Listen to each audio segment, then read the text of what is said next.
Hi everyone, it's me again, Hannah, and today we are reading chapter 6 of Harry Potter and the Sorcerer's Stone by J.K. Rowling.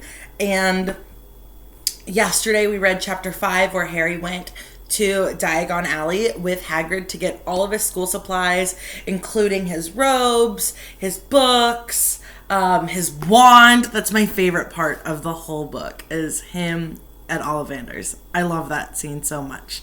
And so today we're reading chapter 6, which is The Journey from Platform 9 3/4. Let's get started.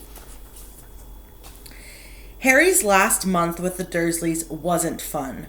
True, Dudley was now so scared of Harry that he wouldn't stay in the same room, while Aunt Petunia and Uncle Vernon didn't shut Harry in his cupboard, force him to do anything, or shout at him. In fact, they didn't speak to him at all. Half terrified, half furious, they acted as though any chair with Harry in it were empty. Although this was an improvement in many ways, it did become a bit depressing after a while. Harry kept to his room with his new owl for company. He had decided to call her Hedwig, a name that he had found in A History of Magic, one of his textbooks. His school books were very interesting. He lay on his bed reading late into the night, Hedwig swooping in and out of the open window as she pleased. It was lucky that Aunt Petunia didn't come in to vacuum anymore, because Hedwig kept bringing back dead mice. Every night before he went to sleep, Harry ticked off another day on the piece of paper that he had pinned to the wall, counting down to September the 1st. On the last day of August, he thought he'd better speak to his aunt and uncle about getting to King's Cross Station the next day. So he went down to the living room where they were watching a quiz show on television. He cleared his throat to let them know he was there, and Dudley screamed and ran from the room. Uncle Vernon?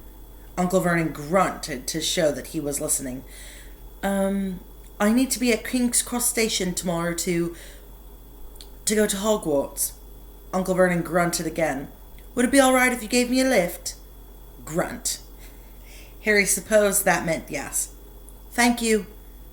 He was about to go back upstairs when Uncle Vernon actually spoke. Funny way to get to a wizard's school, the train. Magic carpets all got punctured, have they? Harry didn't say anything. Where is this school, anyway? I don't know, said Harry, realizing this for the first time. He pulled the ticket Hagrid had given him out of his pocket. I just take the train from platform 9 3/4 at 11 o'clock, he read. His aunt and uncle stared. Platform what? 9 3/4. Don't talk rubbish, said Uncle Vernon. There is no platform 9 3/4. But it's on my ticket. Barking, said Uncle Vernon. Howling mad, the lot of them. You'll see, you just wait. All right, we'll take you to King's Cross.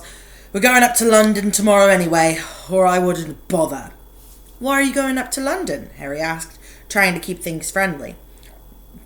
Taking Dudley to the hospital, growled Uncle Vernon.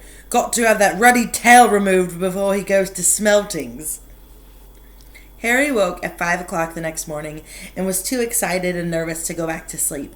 He got up and pulled on his jeans because he didn't want to walk into the station in his wizard robes. He'd change on the train.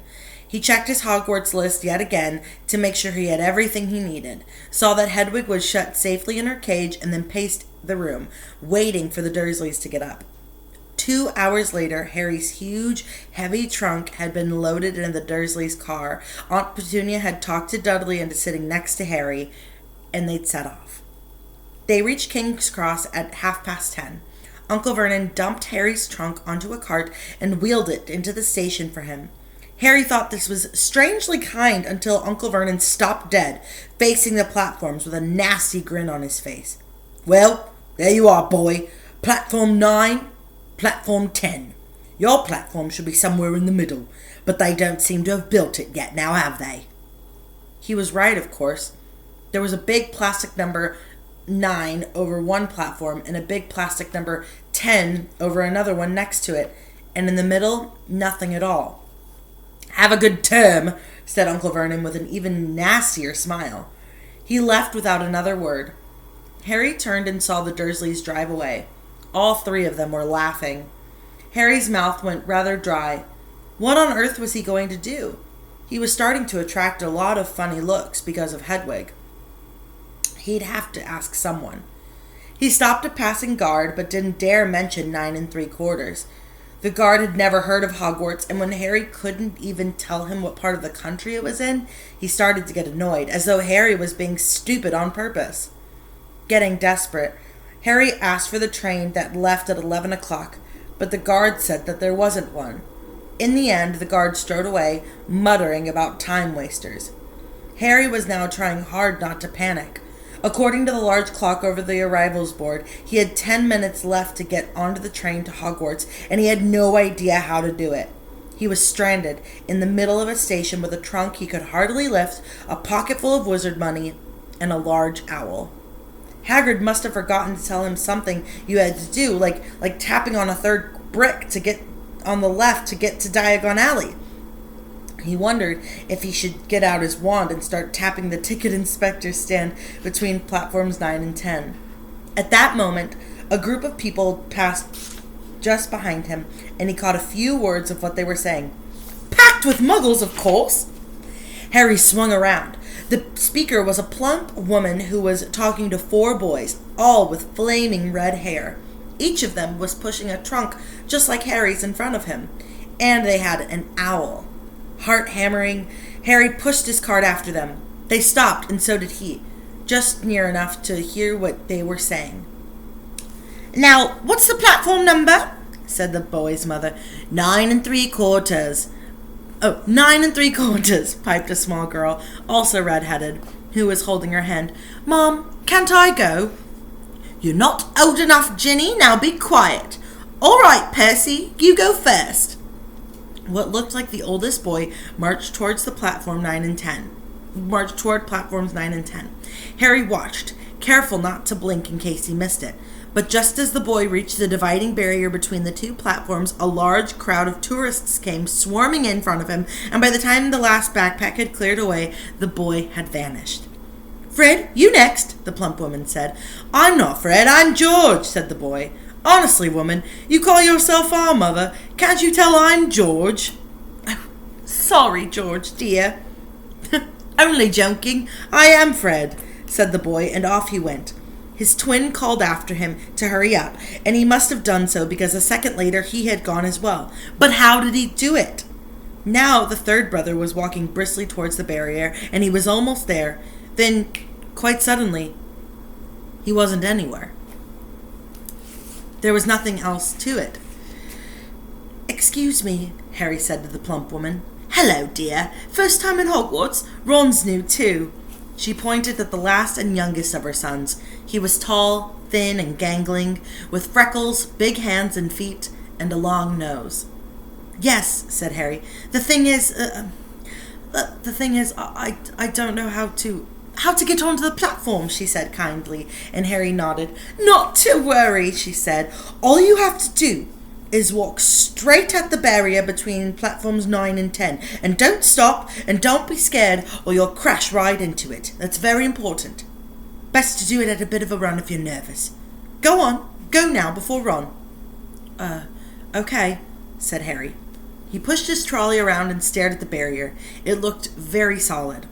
He started to walk toward it. People jostled him on their way to platforms 9 and 10. Harry walked more quickly. He was going to smash right into that barrier, and then he'd be in trouble. Leaning forward in his cart, he broke into a heavy run. The barrier was coming nearer and nearer, and he wouldn't be able to stop. The cart was out of control. He was a foot away. He closed his eyes, ready for the crash. It didn't come. He kept on running. He opened his eyes. A scarlet steam engine was waiting next to a platform packed with people. A sign overhead said, "Hogwarts Express, 11 o'clock. Harry looked behind him and saw a wrought iron archway where the barrier had been, with the words, "Platform 9 3/4" on it. He had done it. Smoke from the engine drifted over the heads of the chattering crowd, while cats of every color wound here and there between their legs. Owls hooted to one another in a disgruntled sort of way over the babble and the scraping of heavy trunks. The first few carriages were already packed with students, some hanging out of the windows to talk to their families, some fighting over seats. Harry pushed his cart off down the platform in search of an empty seat. He passed a round-faced boy who was saying, "Gran, I've lost my toad again!" "Oh, Neville," he heard the old woman sigh. A boy with dreadlocks was surrounded by a small crowd. "Give us a look, Lee. Go on." The boy lifted the lid of a box in his arms, and the people around him shrieked and yelled as something inside poked out a long, hairy leg. Harry pressed on through the crowd until he found an empty compartment near the end of the train. He put Hedwig inside first, and then started to shove and heave his trunk toward the train door. He tried to lift it up the steps, but could hardly raise one end, and twice he dropped it painfully on his foot. "Want a hand?" It was one of the red-haired twins he had followed through the barrier. "Yes, please." "Oi, Fred, come here and help." With the twins' help, Harry's trunk was at last tucked away in the corner of the compartment. "Thanks," said Harry, pushing his sweaty hair out of his eyes. "What's that?" said one of the twins suddenly, pointing at Harry's lightning scar. "Blimey," said the other twin. "Are you?" "He is," said the first twin. "Aren't you?" he added to Harry. "What?" "Harry Potter," chorused the twins. "Oh, him," said Harry. Yes, I am." The two boys gawked at him, and Harry felt himself turning red. Then, to his relief, a voice came floating in through the train's open door. "Fred! George! Are you there?" "Coming, Mum." With a last look, the twins hopped off the train. Harry sat down next to the window where, half hidden, he could watch the red-haired family on the platform and hear what they were saying. Their mother had just taken out her handkerchief. "Ron, you've got something on your nose." The youngest boy tried to jerk out of the way, but she grabbed him and began rubbing the end of his nose. "Mom, get off!" He wriggled free. "Ah, has Ickle Ronnie got something on his nose?" said one of the twins. "Shut up," said Ron. "Where's Percy?" said the mother. "Oh, he's coming now." The oldest boy came striding into sight. He had already changed into his billowing black Hogwarts robes, and Harry noticed a shiny silver badge on his chest with the letter P on it. "I can't stay longer, Mother," he said. "I'm up front with the prefects. They've got 2 compartments all to themselves." "Oh, are you a prefect, Percy?" said one of the twins with an air of great surprise. "You should have said something. We had no idea." "Hang on, I think I remember him saying something about it," said the other twins. "Once or twice, a minute or all summer." "Oh, shut up," said Percy the prefect. "How come Percy gets new robes anyway?" said one of the twins. "Because he's a prefect," said their mother fondly. "All right, dear. Well, have a good term. Send me an owl when you get there." She kissed Percy on the cheek, and he left. Then she turned to the twins. "Now, you two, this year you behave yourselves. If I get one more owl telling me that you've blown up a toilet or..." "Blown up a toilet? We would never blow up a toilet." "Great idea, though, Mom. Thanks. It's not funny. And look after Ron." "Don't worry. Ickle Ronnykins is safe with us." "Oh, shut up," said Ron again. He was almost half as tall as the twins already, and his nose was still pink where his mother had rubbed it. "Hey, Mom! Hey, Mom! Hey, Mom! Hey, Mom! Guess what? Guess who we just met on the train?" Harry leaned back quickly so they couldn't see him looking. "You know that black-haired boy that was near us in the station? You know who he is?" "Who?" "Harry Potter." Harry heard the little girl's voice. "Oh, Mom, can I please go on the train and see him, Mom? Oh, please, oh, please." "You've already seen him, Jenny, and the poor boy isn't something you get to goggle at in a zoo." "Is he really, Fred? How do you know?" "Well, we asked him. We saw his scar. It's really there. It's like lightning." "Oh, poor dear. No wonder he was alone. I wondered." "He was ever so polite when he asked her to get onto the platform." "Never mind that, Mum. Don't you think he remembers... Oh, do you think he remembers you know who and what he looks like?" Their mother suddenly became very stern. I forbid you to ask him, Fred. No, don't you dare, as though he needs reminding of that on his very first day of school. All right, keep your hair on. A whistle sounded. Hurry up, said the mother, and the three boys clambered onto the train. They leaned out of the window for her to kiss them goodbye, and their younger sister began to cry. Don't, Jenny. We'll send you loads of owls. We'll send you a Hogwarts toilet seat. George! I'm only joking, Mum. The train began to move.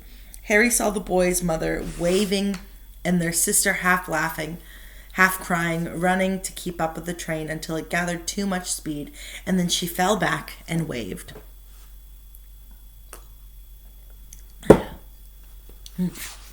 Harry watched the girl and her mother disappear as the train rounded the corner. Houses flashed past the window. Harry felt a great leap of excitement. He didn't know what he was going to, but it had to be better. Or he didn't know what he was going to, but it had to be better than what he was leaving behind. The door of the compartment slid open, and the youngest redhead boy came in. Is anyone sitting here? He asked, pointing at the seat opposite of Harry. Everywhere else is full. Harry shook his head, and the boy sat down. He glanced at Harry and then looked quickly out of the window, pretending he hadn't looked. Harry saw he still had black marks on his nose. Hey, Ron. The twins were back. Listen, we're going down to the middle of the train. Lee Jordan's got a giant tarantula down there. Right, mumbled Ron. Harry, said the other twin, did we introduce ourselves? Fred and George Weasley, and this is Ron, our brother. See you later then. Bye. Bye, said Harry and Ron. The twins slid the compartment door shut behind them. Are you really Harry Potter? Ron blurted out. Harry nodded. Oh, well, I thought it might be one of Fred and George's jokes. Have you really got that, you know? He pointed at Harry's forehead. Harry pulled back his bangs to show the lightning scar. Ron stared. So that's where you know who? Yes, said Harry, but I can't remember it. Nothing? Said Ron eagerly. Well, I remember a lot of green light, but nothing else. Wow, said Ron. He sat and stared at Harry for a few moments. Then, as though he had suddenly realized what he was doing, he looked quickly out of the window again. Are all of your family wizards? Asked Harry, who found Ron just as interesting as Ron found him. Yes, I think so, said Ron. I think Mom's got a second cousin who's an accountant, but we never really talk about him. So you must know loads of magic already. The Weasleys were clearly one of those old wizarding families that Pale Boy and Diagon Alley had been talking about. I heard you went to live with Muggles, said Ron. What are they like? Horrible. Well, not all of them. My aunt and uncle and cousin are, though. I wish I had 3 wizard brothers, though. 5, said Ron. For some reason, he looked quite gloomy. I'm the 6th in our family to go to Hogwarts. You could say I've got a lot to live up to. Bill and Charlie have already left. Bill was head boy and Charlie was captain of Quidditch. Now Percy's a prefect. Fred and George mess around a lot, but they still get really good marks and everyone thinks they're really funny. Everyone expects me to do just as well as the others, but if I do, it's no big deal because they did it all first. You never get anything new either with 5 brothers. I've got Bill's old robes, Charlie's old wand, and Percy's old rat. Ron reached inside his jacket and pulled out a fat grey rat, which was asleep. His name's Scabbers, and he's useless. He hardly ever wakes up. Percy got an owl from my dad for being made a prefect, but they couldn't have... I got Scabbers instead. Ron's ears went pink. He seemed to think he had said too much because he went back to staring out the window. Harry didn't think that there was anything wrong with not being able to afford a new owl. After all, he had never had any money in his whole life until a month ago, and he told Ron so, all about having to wear Dudley's old clothes and never getting proper birthday presents, and this seemed to cheer Ron up. And until Hagrid told me, I didn't know anything about being a wizard or about my parents or about Voldemort. Ron gasped. What? Said Harry. You said you know whose name, said Ron, sounding both shocked and impressed. I'd have thought you, of all people. I'm not trying to be brave or anything by saying the name, said Harry. I just never knew that you shouldn't. You see what I mean? I've got loads to learn, I bet. I've got loads to learn.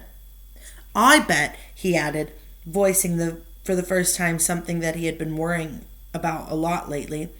I bet I'm the worst in my class.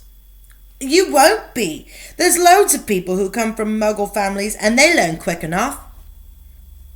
While they had been talking, the train had carried them out of London. Now they were speeding past fields full of cows and sheep. They were quiet for a time, watching the fields and lanes flick past. Around 12:30, there was a great clattering outside the corridor, and a smiling, dimpled woman slid back the door and said, "Anything got the cart, dearies?" Harry, who hadn't had any breakfast, leapt to his feet, but Ron's ears went pink again, and he muttered that he had brought sandwiches. Harry went out into the corridor. He had never had any money for candy with the Dursleys, and now, when he had pockets rattling with gold and silver, he was ready to buy as many Mars bars as he could carry. But the woman didn't have any Mars bars. What she did have were Bertie's bots of every flavored beans, Drooble's best glowing gum, chocolate frogs, pumpkin pasties, cauldron cakes, licorice wands, and a number of other strange things that Harry had never even seen in his life. Not wanting to miss anything, he got some of everything and paid the woman 11 silver sickles and 7 bronze nuts. Ron stared at Harry as he brought it all back into the compartment and tipped it into the empty seat. "Hungry, are you?" "Starving," said Harry, taking a large bite out of a pumpkin pasty. Ron had taken out a lumpy package and unwrapped it. There were 4 sandwiches inside. He pulled one of them apart and said, "She always forgets I don't like the corned beef." "Swap you for one of these," said Harry, holding up a pasty. "Go on." "You don't want this. It's all dry," said Ron. "She hasn't got much time," he added quite quickly. "You know, we're 5 of us." "Go on, have a pasty," said Harry, who had never had anything to share before, or indeed anyone to share it with. It was a nice feeling, sitting there with Ron, eating their way through all of Harry's pasties, cakes, and candies the sandwiches had laid there forgotten. "What are these?" Harry asked Ron, holding up a pack of chocolate frogs. "They're not really frogs, are they?" He was starting to feel that nothing would surprise him.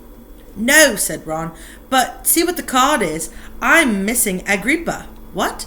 "Oh, of course you wouldn't know. Chocolate frogs have cards inside of them, to collect, with famous witches and wizards. I've got about 500, but I haven't got an Agrippa or Ptolemy. These names are really funny, and I don't know how to say them." Harry unwrapped his chocolate frogs and picked up the card. It showed a man's face. He wore half-moon glasses, had a long, crooked nose, and flowing silver hair, beard, and a mustache. Underneath the picture was the name Albus Dumbledore. "So this is Dumbledore," said Harry. "Don't tell me you've never heard of Dumbledore," said Ron. "Can I have a frog? I might get an Agrippa." "Thanks." Harry turned over his card and read, "Albus Dumbledore, current headmaster of Hogwarts.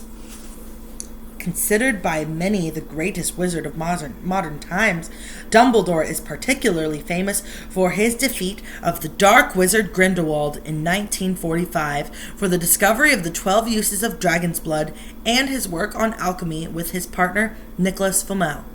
Professor Dumbledore enjoys chamber music and tin-pin bowling." Harry turned the card back over and saw, to his astonishment, that Dumbledore's face had disappeared. "He's gone!" "Well, you can't expect him to hang around all day," said Ron. "He'll be back."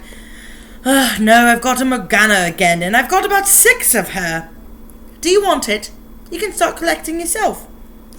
Ron's eyes strayed to the pile of chocolate frogs waiting to be unwrapped.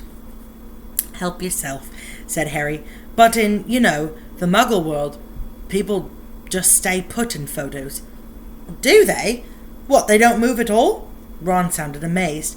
"Weird." Harry stared as Dumbledore sidled back into pictures on his card and gave him a smile. Ron was more interested in eating the frogs than looking at the famous witches and wizard cards, but Harry couldn't keep his eyes off them. Soon, he had not only Dumbledore and Morgana, but Hengist of Woodcroft, Alberic Grunion, Circe, Paraculus, and Merlin. He finally tore his eyes away from the druidess Cleonida, who was scratching her nose to open a big bag of Bertie's bots of every flavored bean. "You want to be careful with those," Ron warned Harry. "When they say every flavor, they mean every flavor. You know, you get all the ordinary ones like chocolate and peppermint and marmalade, but then you can get spinach and liver and tripe. George reckons he's had a booger flavored once." Ew.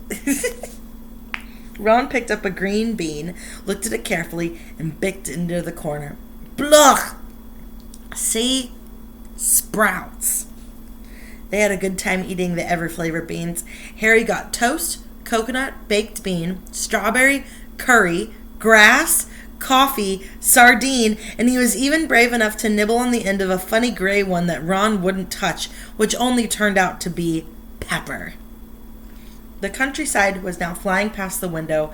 It was becoming wilder. The neat fields had gone. Now there were woods, twisting rivers, and dark green hills.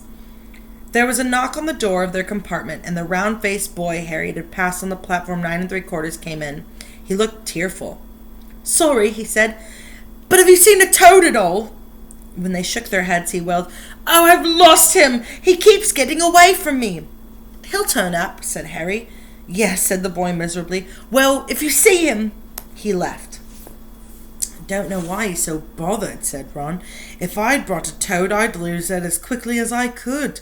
Mind you, I brought Scabbers, so I can't talk." The rat was still snoozing on Ron's lap. "He might have died and you wouldn't know the difference," said Ron in disgust. "I tried to turn him yellow yesterday to make him more interesting, but the spell didn't work. I'll show you. Look." Excuse me. He rummaged around in his trunk and pulled out a very battered-looking wand. It was chipped in places, and something white was glinting at the end. A unicorn's hair nearly poking out. Anyway, he had just raised his wand when the compartment door slid open again. The toadless boy was back, but this time he had a girl with him. She was already wearing her new Hogwarts robes. "Has anyone seen a toad? Neville's lost one," she said. She had a bossy sort of voice, lots of bushy brown hair, and a rather large front teeth. "Well, we've already told him we haven't seen him," said Ron, but the girl wasn't listening. She was looking at the wand in his hand. "Oh, are you doing magic? Let's see it then." She sat down. Ron looked taken aback. All right." He cleared his throat. "Sunshine, daisies, buttermellow. Turn this stupid fat rat yellow. Boom." He waved his wand, but nothing happened. Scabbard stayed grey and fast asleep. "Are you sure that's a real spell?" said the girl. "Well, it's not very good, is it? I've tried a few simple spells just for practice, and it's all worked out for me. Nobody in my family is magic at all. It was ever such a surprise when I got my letter, but I was ever so pleased, of course. I mean, it's the very best school of witchcraft there is, I've heard. I've learned all our courses, books by heart, of course. I just hope it will be enough. I'm Hermione Granger, by the way. Who are you?" She said this all very fast. Harry looked at Ron, and he was relieved to see by his stunned face that he hadn't learned all of his course books by heart either. "I'm Ron Weasley," said Ron. "Harry Potter," said Harry. "Are you really?" said Hermione.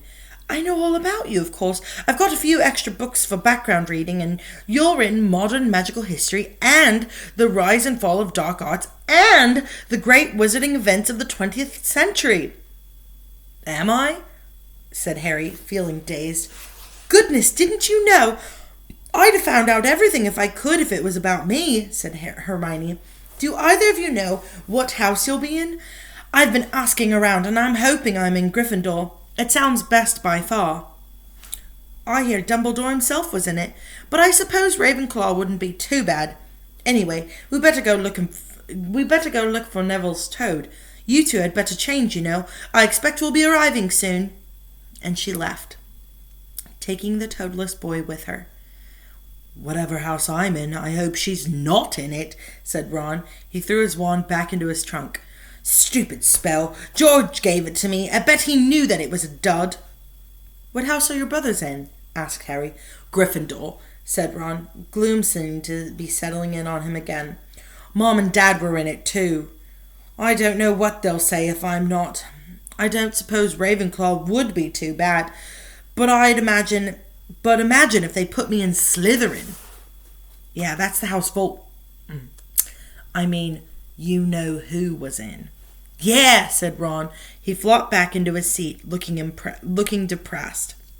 You know, I think the end of Scabbers' whiskers are a bit lighter. Oh, wait. Oopsie. I think the end of Scabbers' whiskers are a bit lighter, said Harry, trying to take Ron's mind off of the houses. So what do your older brothers do now that they've left anyway? Harry was wondering what a wizard did once he'd finished school. Charlie's in Romania studying dragons, and Bill's in Africa doing something for Gringotts, said Ron. Did you hear about Gringotts? It's been all over the Daily Prophet, but I don't suppose you get that with muggles. Someone tried to rob a high-security vault. Harry stared. Really? What happened to them? Nothing. That's why it's such big news. They haven't been caught. My dad says it must have been a powerful dark wizard to get around Gringotts, but they don't think they could take anything. That's what's odd. Of course, everyone gets scared when something like this happens in case you know who's behind it. Harry turned this news over in his mind. He was starting to get a prickle of fear every time you know who was mentioned. He supposed this was all part of entering the magical world, but it had been a lot more comfortable saying Voldemort without worrying. What's your Quidditch team? Ron asked. I don't know any, Harry confessed. What? Ron looked dumbfounded. Oh, just you wait! It's the best game in the world! And he was off, explaining all about the 4 balls and the positions of 7 players, describing famous games that he had been to with his brothers and the broomsticks he'd like to get if they had the money. He was just taking Harry through the finer points of the game when the compartment door slid open yet again, but it wasn't Neville the Toadless Boy or Hermione Granger this time. 3 boys entered, and Harry recognized the middle one at once. It was the pale boy from Madame Mawkin's robe shop. He was looking at Harry with a lot more interest than he had shown back in Diagon Alley. Is it true? He said. They're all saying all down the train that Harry Potter's in this compartment. So it's you, is it? Yes, said Harry. He was looking at the other boys. Both of them were thick-set and looked extremely mean. Standing on either side of the pale boy, they looked like bodyguards. Oh, this is Crabbe, and this is Goyle, said the pale boy carelessly, noticing where Harry was looking. And my name's Malfoy. Draco Malfoy. Ron gave a slight cough, which might have been hiding a snigger. Draco Malfoy looked at him. You think my name's funny, do you? No need to ask what you are. No need to ask who you are. My father told me all the Weasleys have red hair, freckles, and more children than they can afford. He turned back to Harry. You'll soon find out some wizarding families are much better than others, Potter. You don't want to go making friends with the wrong sorts. I can help you there. He held out his hand to shake Harry's, but Harry didn't take it. I think I can tell the wrong sort for myself, thanks, he said. Draco Malfoy didn't go red, but a pink tinge appeared in his pale cheeks. I'd be careful if I were you, Potter, he said slowly. Unless you're a bit politer, you'll go the same way as your parents. They didn't know what was good for them either. You hang around with riffraff like the Weasleys and that Hagrid, and it'll rub off on you. Both Ron and Harry stood up. Say that again, said Ron, his face as red as his hair. Oh, are you going to fight us, are you? Malfoy sneered. Unless you get out right now, said Harry, more bravely than he felt, because Crabbe and Goyle were a lot bigger than him or Ron. But we don't feel like leaving, do we, boys? We've eaten all our food, and you still seem to have some. Goyle reached towards the chocolate frogs next to Ron. Ron leapt forward, but before he had so much as touched Goyle, let out a horrible yell. Scabbers the rat was hanging off his finger, sharp little teeth sunk deep into Goyle's knuckles. Crabbe and Malfoy backed away as Goyle swung Scabbers round and round, howling. When Scabbers finally flew off and hit the window, all three of them disappeared at once. Perhaps they thought there were more rats lurking amongst the sweets, or perhaps they heard footsteps, because a second later Hermione Granger had come in. "What has been going on?" she said, looking at all the sweets all over the floor and Ron picking up Scabbers by the tail. "I think he's been knocked out," Ron said to Harry. He looked closer at Scabbers. "No, I don't believe it. He's just gone back to sleep." And so he had. "You've met Malfoy before?" Harry explained about their meeting in Diagon Alley. "I've heard of his family," said Ron darkly. "They were some of the first to come back to our side after you-know-who disappeared. They said they'd been bewitched. My dad doesn't believe it, though. He says Malfoy's father didn't need an excuse to go over the dark side." He turned to Hermione. "Can we help you with something?" "You'd better hurry up and put your robes on. I've just been up here to the front to ask the conductor, and he says we're nearly there. You haven't been fighting, have you? You'll be in trouble before we even get there." "Scabbers has been fighting, not us," said Ron, scowling at her. "Would you mind leaving while we change?" "All right. I only came in here because people outside are behaving very childishly, racing up and down the corridors," she said, in a sniffly voice. "And you've got dirt on your nose, by the way. Did you know?" Ron glared at her as she left. Harry peered out of the window. It was getting dark. He could see mountains and forests under a deep purple sky. The train did seem to be slowing down. He and Ron took off their jackets and pulled out their long black robes. Ron's were a bit short for him. Excuse me. Oh, so sorry. Ron's were a bit short for him. You could see his sneakers underneath them. A voice echoed throughout the train. "We will be reaching Hogwarts in 5 minutes' time. Please leave your luggage on the train. It will be taken to the school separately." Harry's stomach lurched with nerves, and Ron, he saw, looked pale under his freckles. They crammed their pockets with the last of the sweets and joined the crowd thronging the corridor. The train slowed right down and finally stopped. People pushed their way toward the door and out onto a tiny, dark platform. Harry shivered in the cold night air. Then a lamp came bobbing over the heads of the students, and Harry heard a familiar voice. First years over here. All right there, Harry." Hagrid's big, hairy face beamed over the sea of heads. "Come on, follow me. Any more first years, yeah? Mind your step now. First years, follow me." Slipping and stumbling, they followed Hagrid down what seemed to be a steep, narrow path. It was so dark on either side of them that Harry thought there must be thick trees there. Nobody spoke much. Neville, the boy who kept losing his toad, sniffed once or twice. You'll get your first sight at Hogwarts in a second," Hagrid called over his shoulder. "Just around this bend here. Come on." There was a loud, "Ooh." The narrow path had opened suddenly onto the edge of a great black lake.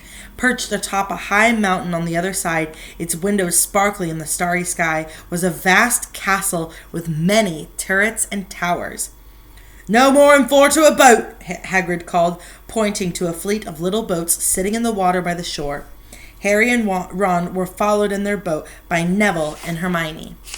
"Everyone in?" shouted Hagrid, who had a boat to himself. "Right then, forward!" And the fleet of little boats moved all at once, gliding across the lake, which was as smooth as glass.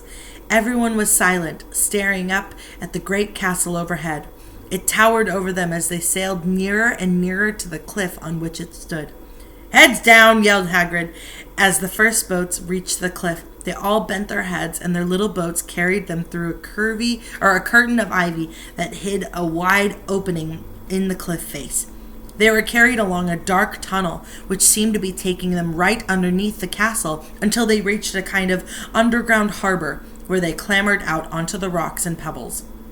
"Oi, there you are! Is this your toad?" said Hagrid, who was checking the boats as people climbed out of them. "Trevor!" cried Neville blissfully, holding out his hands. Then they clambered up a passageway in the rock after Hagrid's lamp, coming out as... Slow down, Hannah. Let's start over. Trevor! Cried Neville blissfully, holding out his hands. Then they clambered up a passageway in the rock after Hagrid's lamp, coming out at last onto smooth, damp grass right in the shadow of the castle. They walked up a flight of stone steps and crowded around the huge oak front door. Everyone here! You there, you still got your toad? Hagrid raised a gigantic fist and knocked 3 times on the castle door. End of chapter 6. Oh my gosh! He made it to Hogwarts! We're in Hogwarts, y'all! We did it! We are officially at Hogwarts. Oh my Lanta. And he's already made a friend. He's already made Ron as a friend. And he's met Neville and Hermione. And he's met all of Ron's family. And oh my god, I just love this book so much. Isn't it fun? Isn't this book so much fun? I hope you like it as much as I do. And tune in tomorrow. We will be reading chapter 7. Chapter 7, The Sorting Hat. I'm so excited. Okay, you know the drill. Go on an adventure. Be nice to yourself because you are incredible. And I will see you all tomorrow. Bye.